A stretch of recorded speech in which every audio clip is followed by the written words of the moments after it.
जो बेरोज़गार हैं वो पहले जो है ना वो वतन वापस आएँ। सवाल ये है कैसे ओवरसीज़ पाकिस्तानी जो बेरोज़गार होकर वापस आ रहे हैं, हुकूमत उनके लिए इक़दाम कर क्या रही है। मैं बात करूंगी, मुझे ज्वाइन किया है वज़ीर आज़म के मुआविन ख़ुसूसी बराए ओवरसीज़ पाकिस्तानी जुल्फ़ी बुखारी साहब ने। अस्सलाम वालेकुम, बहुत बहुत शुक्रिया जुल्फ़ी बुखारी साहब, आपने वक्त दिया। जुल्फ़ी बुखारी साहब, कल भी कैबिनेट के इजलास में ओवरसीज़ पाकिस्तानी को वापस लाने के हवाले से में डिटेल से बात भी हुई और परवाज़ों को बहाल करने का फैसला भी हुआ। आज भी आप लोगों ने प्रेस कॉन्फ्रेंस की। 20 जून का जो आप लोगों ने शेड्यूल दिया है, अगर आप ये बता सकें कि ये फ़्लाइट्स सिर्फ PIA की फ़्लाइट्स ऑपरेशनल होने जा रही हैं या बाकी एयरलाइंस की जो फ़्लाइट्स हैं वो भी इसमें ऑपरेशनल होंगी? नहीं, बाकी एयरलाइंस की भी फ़्लाइट्स इसमें ऑपरेशनल होने जा रही हैं। इसमें बेसिकली रफली अभी कल इंशाल्लाह सब कुछ तय हो जाएगा। रफली जो हमारी कैपेसिटी है जो इनवर्ड फ़्लाइट्स की है इनबाउंड, उस पे कुछ हम 25% कर रहे हैं। तो हम 100% पे नहीं लेके जा रहे, 25% हम करेंगे।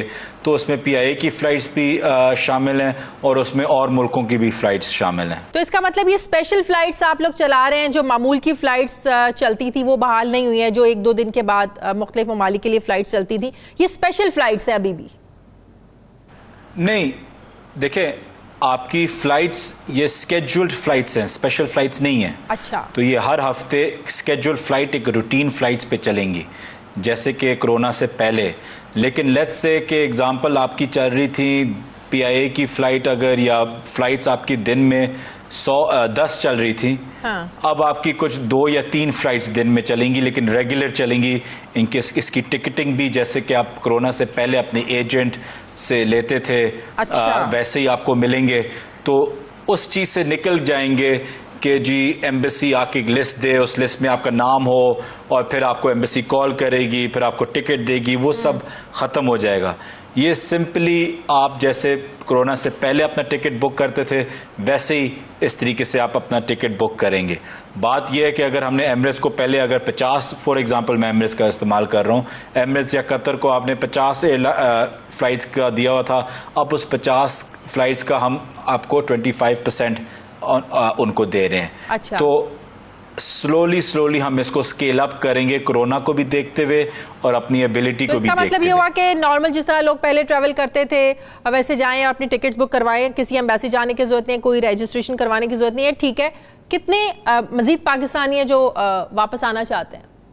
इसमें मैं सॉरी एक चीज़ और जाहिर कर दूं, PM के हुक्म के मुताबिक जो कैबिनेट में भी था और फिर सारे सूबों को एग्री भी किया हुआ था, लेकिन ये मैं फिर से अर्ज़ करता हूँ कि ये खुला इसलिए था कि मेनली हमारा जो फंसा हुआ स्ट्रैंडेड लेबर जो है, जो GCC, सऊदी, कतर, UAE में जो फंसा हुआ था, उनके लिए भी है। तो उसमें जो PIA की जो बल्क फ़्लाइट्स हैं और इन सारों के भी जो इस तरीके से हमने किया हुआ है, जो बल्क फ़्लाइट्स हैं, कुछ 60 to 70%, तो तकरीबन 70% इसमें सिर्फ लेबर इस्तेमाल हो रहे होंगे, मतलब उन इलाकों में।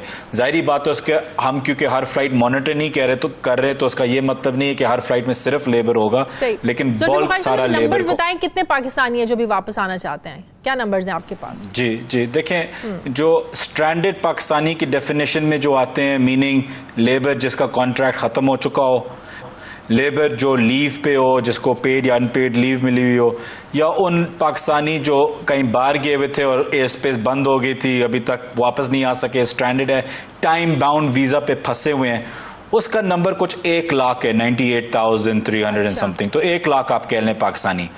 उसके अलावा आपके पास स्टूडेंट्स हैं, बिशिंक में आपके पास स्टूडेंट्स हैं, यूरोप के मुल्कों में आपके पास स्टूडेंट्स हैं, अमेरिका में, दुनिया के हर जगह पे स्टूडेंट्स का भी कुछ तादाद है, कुछ 1 लाख स्टूडेंट्स भी हैं।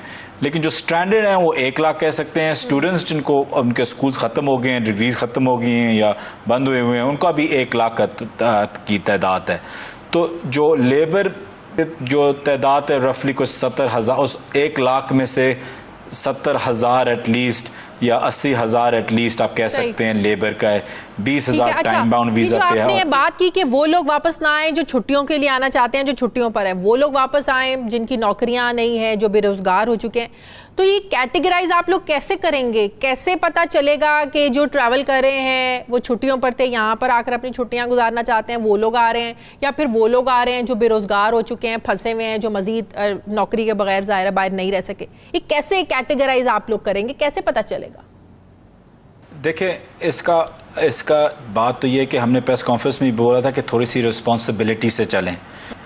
मुझे पता है कि अभी वहाँ कई मुल्कों में लॉकडाउन है, तो इसलिए जो लीव पे भी है, जिसको नौकरी से नहीं निकाला गया, वो भी चाहता है कि वो अपनी लीव पाकिस्तान में गुजारे। हाँ। इसलिए प्रेस कॉन्फ्रेंस पे मोईद यूसुफ साहब ने भी, मैंने भी वाज़ेह तौर पे बोला कि अगर आप लीव पे हैं तो आप देखें कि वहाँ जहाँ आपका जिस मुल्क में आप हैं वहाँ लॉकडाउन हर जगह ईज हो रहा है और काम, इकोनॉमिक एक्टिविटी फिर से शुरू हो रही है। तो ये ना हो कि आप यहाँ आ जाए और उनकी एयर स्पेस आपको वापस आने की इजाज़त नहीं दे। तो बड़े सोच समझ के लीव पे भी जो हैं और जो स्टूडेंट्स भी हैं, बड़ा सोच समझ के ये फैसला करें वापस आने के लिए। जहाँ तक आपने पूछा कि हम कैसे स्क्रूटनी करेंगे एक किस्म की लेबर की, देखिए मेजॉरिटी जो आपका लेबर होता है वो यहाँ से प्रोटेक्ट होके जाता है, प्रोटेक्टर स्टैंप मिलता है आपको, यहाँ से आप बाहर जाते हैं आपका रिटर्न होता है। ये वो हैं जिनके कॉन्ट्रैक्ट्स ख़त्म हुए हुए हैं, तो ये तो हमें पता होता है कि इनके कॉन्ट्रैक्ट ख़त्म हुए हुए हैं। फिगर भी हमारे पास 40,000 है और उनके सारी डिटेल्स भी हैं और उनके जो वापस आ रहे हैं उनको हम रजिस्टर भी करा रहे हैं कि अगर कोई और नौकरियां खुलें तो हम उनको फौरन फिर से भेज सकें। जुल्फी बुखारी साहब, अब जो पॉलिसी है कि 14 जो लोग बाहर से आएंगे वो 14 दिन के लिए उनको घरों में क्वारंटीन होना है, तो ये फिर कैसे आप लोग कैसे फॉलो करेंगे कि इन SOPs पर अमल हो रहा है? जो बाहर से आया है वो 14 दिन घर में ही बैठा है, वो कोई बाहर तो नहीं निकला, तो ज़ाहिर है ये कहीं ना कहीं हुकूमत की भी जिम्मेदारी है, अवाम की तो जिम्मेदारी है और उन्हें जिम्मेदारी का मुजाहरा करना चाहिए। लेकिन आप लोग कैसे इस बात को ज़ाहिर है यकीनी बनाएंगे कि लोग SOPs पर अमल कर रहे हैं, जो बाहर से आ रहे हैं वो 14 दिन क्वारंटीन में ही है? जी देखिए, कोरोना का लोकल स्प्रेड कुछ 94 से 96% है लोकल स्प्रेड।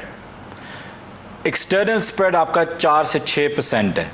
अगर आप हायर साइड पे भी ले लें, कोई और एनालिसिस लेके 6 से 8% आप मैक्सिमम कर सकते हैं। बात यह है कि हम ट्रैक एंड ट्रेस पे जाएंगे। अभी एक ऐप भी बन रही है जो आपको ट्रेस करेगी, आपको रजिस्टर करना पड़ेगा और फिर वो आपको बताएगी कि हमें पता चल जाएगा जियो फेंसिंग के थ्रू वगैरह कि आपने अपना इलाका या अपना घर छोड़ा है या नहीं। लेकिन बात ये आ जाती है कि इस 4 से 6% के लिए आप कह रहे हैं कि घर पे ना रहें, 14 दिन ये निकल जाएं। आप मुझे बताएं कि जो लोकल स्प्रेड के बंदे को जो कोरोना हुआ है, आप उनको कैसे रोक रहे हैं कि वो बाज़ार में ना निकलें? जब एक लोकल स्प्रेड वालों को लोकली किसी को कोरोना होता है तो वो अस्पताल जाते हैं, उनको टेस्टिंग होती है, वापस घर जाते हैं। तो इंटरनेशनल के जो आ रहा है उसके लिए क्यों अलग हो? वो भी आए, हमने उस पे एक ट्रैक एंड ट्रेस भी रखे हैं, ऐप भी बनाया हुआ है। एयरपोर्ट पे देखें, आप टिकट खरीदेंगे, जहाज पे चढ़ेंगे, जहाज से चढ़ने से पहले आपके पास एक पूरी फॉर्म होगी, SOPs होंगे, बताएंगे कि आपको क्या क्या करना है। घर में रहना है 14 दिन, घर से तभी निकलना है कि अगर आपके पास कोई सिम्टम्स हो और आपको अस्पताल जाना है। 14 दिन के क्वारंटीन, घर आप एयरपोर्ट पे पहुंचेंगे, सीधा अपने घर जाएंगे, 14 दिन की क्वारंटीन करेंगे। सिम्टम्स हों तो अपने लोकल हॉस्पिटल पे जाएं, ना हो तो घर में ही रहें 14 दिन।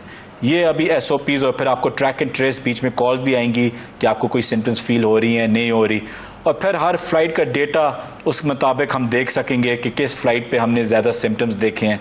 फिर हम हॉट स्पॉट्स भी आइडेंटिफाई कर सकेंगे अगर हम मुसीबत समझें। तो ये अभी हम हर हफ्ते इसको रीएवैल्यूएट करते रहेंगे।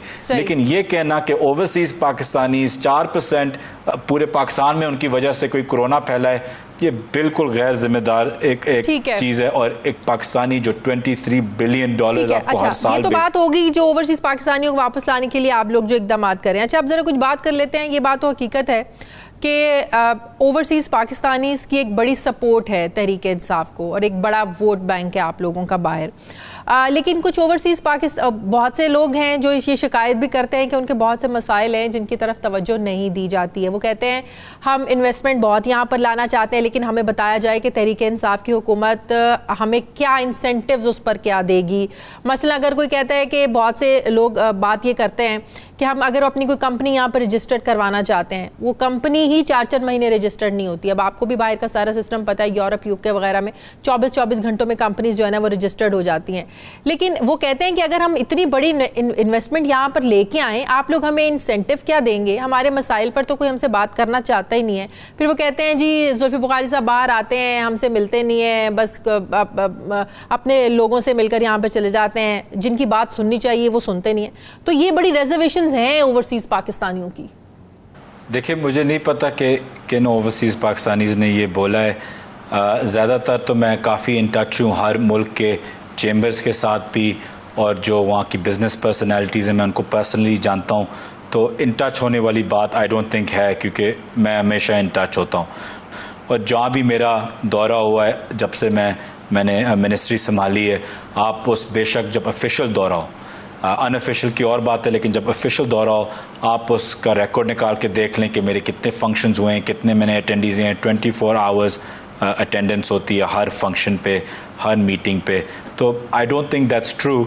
और आप FDI भी देख लें तो वो इंक्रीज़ हुई है, आप ओवरसीज़ पाकिस्तानीज़ की इंटरेक्शन भी देखें वो इंक्रीज़ हुई है। हमारे पास बिल्कुल पाकिस्तान के अंदर स्ट्रक्चरल इश्यूज़ तो बेशक हैं, चाहे वो कंपनी की जैसे आप कह रही हैं रजिस्ट्रेशन है, चाहे वो रिपैट्रिएशन पैसों की हो, चाहे वो ज़मीन के कब्ज़ों की हो, ये सारे इश्यूज़ कब से चले आ रहे हैं। लेकिन इस हुकूमत में मैं समझता हूँ कि इनकी रेजोल्यूशन रेट बहुत हाई हुई है। हम अभी एक फ़ास्ट ट्रैक कोर्ट भी इस्लामाबाद में इंशाल्लाह बहुत जल्द खोलेंगे, जो ओवरसीज़ पाकिस्तानीज़ का लैंड डिस्प्यूट्स का फ़ास्ट ट्रैक कोर्ट है। वो लॉ मिनिस्ट्री के पास अभी एक उसकी फ़ाइनल अप्रूवल